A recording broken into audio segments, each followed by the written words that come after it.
सनातन धर्म के कुल 16 संस्कारों में से 12 संस्कारों के बारे में हम पहले ही विस्तार से बता चुके हैं। आज हम 13वां संस्कार केशांत संस्कार के बारे में बात करेंगे, जिसे गोदान संस्कार, श्रमशु संस्कार भी कहा जाता है। इसे मुख्यतः वेदारंभ संस्कार की समाप्ति के पश्चात तथा समावर्तन संस्कार की शुरुआत से पहले संपन्न किया जाता है।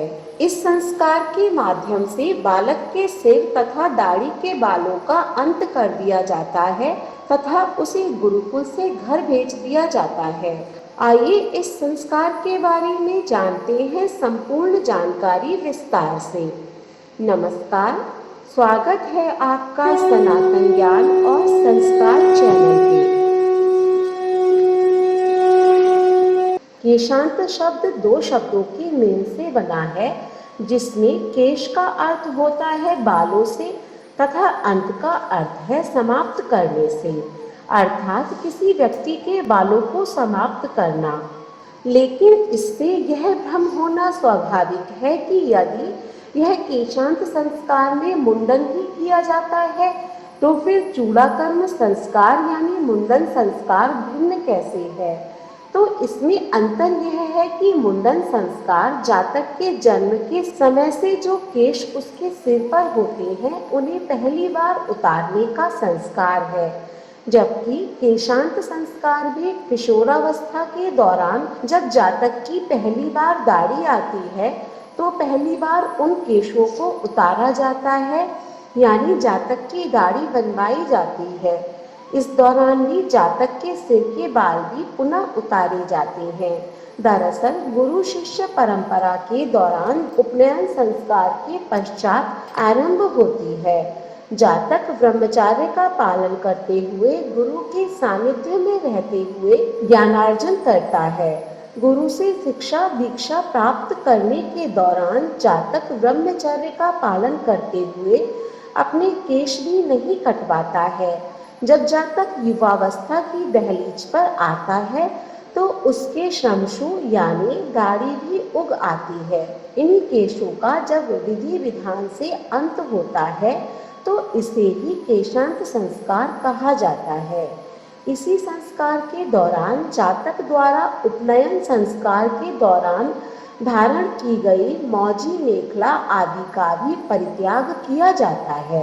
इस संस्कार को बालक की 16 वर्ष की आयु से पहले करना उचित नहीं समझा जाता है, इसीलिए इसे 16 वर्ष की आयु के पश्चात ही करना चाहिए।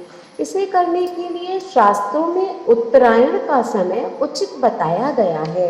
केशांत संस्कार एक युवा के वेदारंभ संस्कार की समाप्ति के पश्चात किया जाता है, क्योंकि उसके पश्चात उसे गुरुकुल से अपने घर तथा समाज में पुनः लौटना होता है।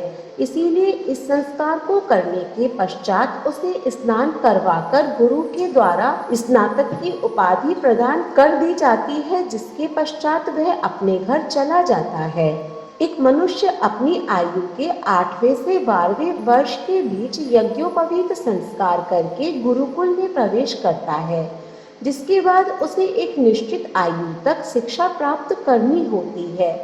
इस समय तक उसे गुरुकुल के नियमों का पालन करते हुए अपने बालों तथा दाढ़ी कटवाने की मनाही होती है, किंतु जब उसकी शिक्षा पूर्ण हो जाती है तो उसे वापस अपने घर भेज दिया जाता है। इससे पहले उसका केशांत संस्कार इसलिए किया जाता है ताकि अब उसे यह एहसास दिलवाया जा सके कि अब उसे गुरुकुल के नियमों को त्याग कर समाज के नियमों में जाना है तथा उनका पालन करना है। साथ ही गुरुकुल में मिली शिक्षा के द्वारा बाहर कार्य करना है। एक तरह से यह संस्कार उसकी शुद्धिकरण करके उसे पुनः घर लौटने के उद्देश्य से किया जाता है। केशांत संस्कार की विधि अन्य संस्कारों की तरह केशांत संस्कार भी किसी शुभ मुहूर्त में संपन्न किया जाता है। यह संस्कार गुरुकुल में ही करवाया जाता है। शास्त्रानुसार विधि विधान से व्रतों का पालन करने वाला ब्रह्मचारी यानी शिष्य इस संस्कार में गुरु की आज्ञा अनुसार गणेश जी आदि देवताओं की पूजा अर्चना के पश्चात अपने सिर एवं श्रमशु के केशों को कटवाता है। तत्पश्चात स्नान करने के पश्चात जातक को गुरु द्वारा स्नातक की उपाधि दी जाती है। इस प्रकार से केशांत संस्कार के पश्चात उसे ये ज्ञात हो जाता है कि अब उसे ब्रह्मचर्य का पालन नहीं करना है, बल्कि एक गृहस्थ जीवन में प्रवेश करना है। हमें उम्मीद है कि केशांत संस्कार के बारे में दी गई जानकारी आपको पसंद आई होगी।